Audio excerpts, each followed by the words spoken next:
Screen पर दिख रही तस्वीरों में एक देश है गरीबी से पस्त, झुग्गी झोपड़ियों में रहने को मजबूर लोग जिनके लिए जरूरत भी नियामत के बराबर है।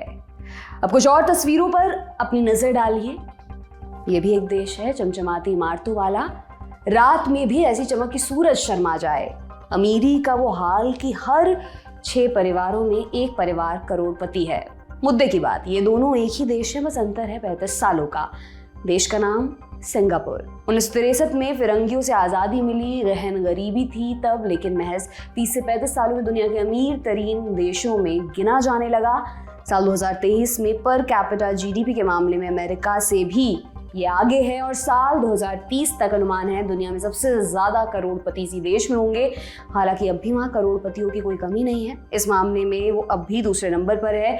सिंगापुर के पास सऊदी अरब जैसे देशों की तरह तेल नहीं है, ना ही और कोई नेचुरल रिसोर्सेज हैं। फिर ये छोटा सा देश इतना अमीर कैसे बना, यही जानेंगे आज के एपिसोड में। नमस्कार, मेरा नाम दिव्यांशी सुमराव है। आप देख रहे हैं ऐतिहासिक किस्सों कहानियों से जुड़ा हमारा रोजाना का कार्यक्रम तारीख।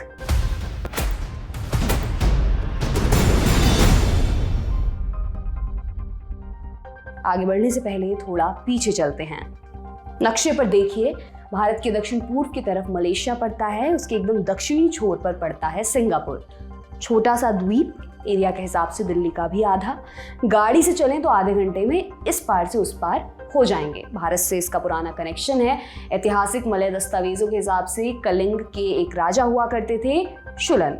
उन्होंने दक्षिण भारत के एक राजा चुलन के साथ मिलकर चीन को जीतने का अभियान शुरू किया। दोनों मलय राज्य के एक द्वीप तक पहुंचे जिसे स्थानीय भाषा में टमासेक कहा जाता था। चीन के राजा ने उन्हें रोकने के लिए एक चाल चली। उन्होंने द्वीप पर अपना एक गुप्तचर भेजा और उसके जरिए एक अफवाह फैला दी कि चीन वहां से काफी दूर है।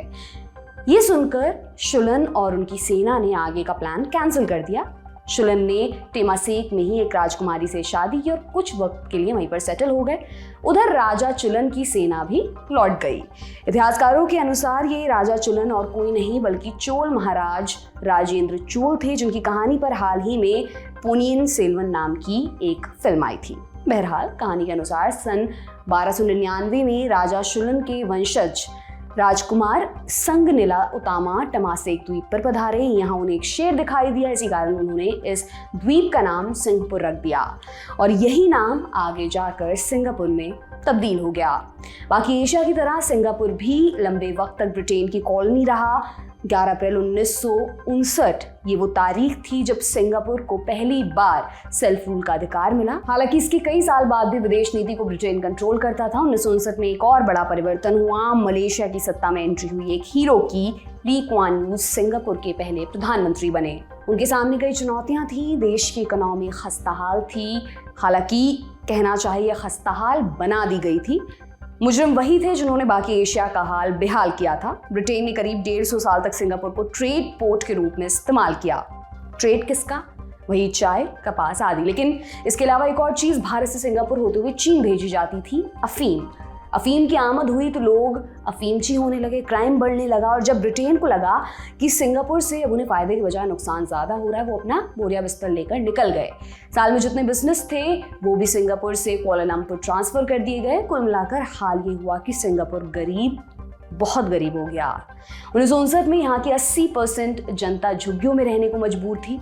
इन लोगों को झुग्गियों से निकालने का एक ही तरीका था, अर्थव्यवस्था की बेहतरी। लेकिन ये होता कैसे? सिंगापुर के पास नेचुरल रिसोर्सेज तो थे नहीं कि उन्हें बेचकर वो अपनी इकोनॉमी चलाता। ट्रेड से सारी कमाई होती थी, उसके लिए भी पड़ोसी देशों से बेहतर रिश्तों की जरूरत थी। लेकिन पड़ोस में था मलय देश, जहां मलय वर्सेस भारी लोगों का मुद्दा जोर पकड़ा हुआ था।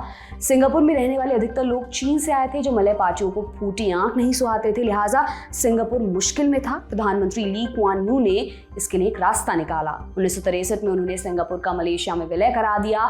उन्हें लगा था इससे सिंगापुर की दिक्कतें हल हो जाएंगी, लेकिन हुआ उल्टा। मलेशिया की सरकार ने ऐसे नियम बनाए जिनमें मलय लोगों को पक्षपाती रूप से ज्यादा अधिकार दिए गए। सिंगापुर में चीनी अधिक रहते थे, जिनको लेकर उन्हें डर था कि वो वक्त आने पर चीन की साइड ले लेंगे। बढ़ते बढ़ते दिक्कतें इतनी बढ़ गई कि मलेशिया ने 1965 में एक ऐसा फैसला ले लिया जिसकी मिसाल नहीं। उन्होंने खुद ही सिंगापुर से बोल दिया, तुम हमसे अलग हो जाओ।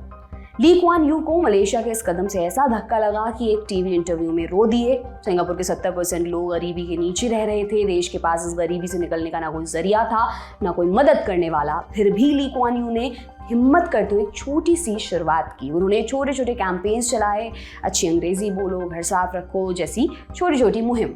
शुरुआत में ये सब मुस्कुरा कर किया गया, लेकिन फिर जोर जबरदस्ती शुरू हुई।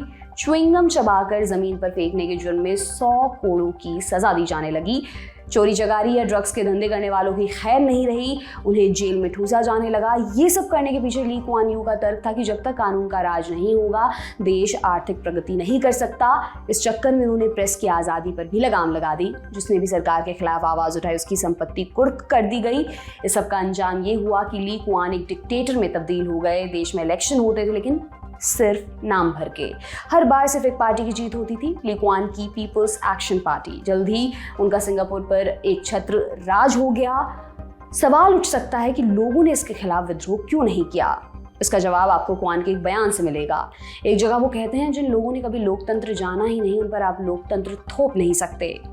ली कुआन का अंदाजा था कि जब तक देश आर्थिक प्रगति करेगा, तब तक ज्यादा लोगों को अधिकारों की परवाह नहीं होगी। भूखे पेट क्रांति नहीं होती सरीखी बात। अपनी बात सिद्ध करने के लिए कुआन ने कई कदम उठाए। यहाँ पर एक बात जानिए, पूंजीवाद में फ्री मार्केट का जो सिद्धांत चलता है, सिंगापुर की सफलता को उसका चमकता हुआ उदाहरण माना जाता है। बात सही भी है। ली कुआन ने शुरुआत से सिंगापुर में उद्योगों को प्रमुखता दी, टैक्स दर न्यून रखी, आसान दरों पर लोन मुहैया कराए, जिसके कारण बिजनेसेस खूब फैले फूले।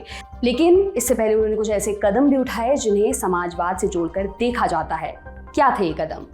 1966 में सरकार जमीन अधिग्रहण कानून लाई। जमीन खरीद कर उस पर सरकारी मकान बनवाए गए ताकि लोग सस्ती दरों पर अपना घर खरीद सकें। इसके लिए एक अलग स्कीम भी शुरू की गई ताकि लोग बचत करना शुरू करें। हर कर्मचारी की 25% तनख्वाह सरकारी सेविंग स्कीम में डाली जाती, जिसमें सरकार अपनी ओर से भी उतनी ही रकम देती। इस स्कीम के चलते सिंगापुर के 80% नागरिकों को अपना घर मिला और बचत के मामले में सिंगापुर दुनिया का अग्रणी देश बन गया। इसके बाद बारी आई बिजनेसेस की। कुआन ने बिजनेस की शर्तों में रियायत देकर फॉरेन कंपनीज को सिंगापुर आमंत्रित किया। ठीक इसी वक्त पर चीन में माओ द्वारा चलाई जा रही सांस्कृतिक क्रांति का फायदा सिंगापुर को मिला। निवेशकों ने हांगकांग और ताइवान से पैसा निकालकर सिंगापुर में इन्वेस्ट करना शुरू किया। चीन ने हालांकि बाद में अपने रुख में चेंज किया, लेकिन वो एक अलग कहानी है। विस्तार से जानना चाहते हैं तो एक किताब का नाम सुनिए, the rise of China and India नाम की। शायद आप कहेंगे भाई किताब पढ़ने का वक्त होता तो आपको सुनते क्यों? तो बिल्कुल लोड ना लें, ये किताब बोलती है, यानी ऑडियो बुक है, जिसे आप चलते फिरते कभी भी सुन सकते हैं। कहाँ मिलेगी ये किताब? कुकू FM ऐप पर। कुकू FM एक ऑडियो प्लेटफॉर्म है जहां आपको जाने माने वर्ल्ड लीडर्स की जीवनियां, उपन्यास, पौराणिक कहानियां, फाइनेंस बुक्स, हेल्थ बुक्स समेत कुल 10,000 से भी ज्यादा ऑडियो बुक्स मिलेंगी। 25 लाख एक्टिव सब्सक्राइबर्स के परिवार से जुड़ने का न्योता लेकर कुकू FM आपको स्पेशल ऑफर दे रहा है। महीनावार सब्सक्रिप्शन लेने पर आपको मिलेगी पहले महीने 50% छूट। इसके लिए आपको यूज करना है LT50 कोड। बहरहाल वापस सिंगापुर की कहानी पर लौटते हैं। बाकी इलाकों से इन्वेस्टर्स का आना और बिजनेस समर्थक नीतियों के चलते महज 10 साल के अंदर सिंगापुर में बेरोजगारी दर लगभग 0 पर पहुंच गई।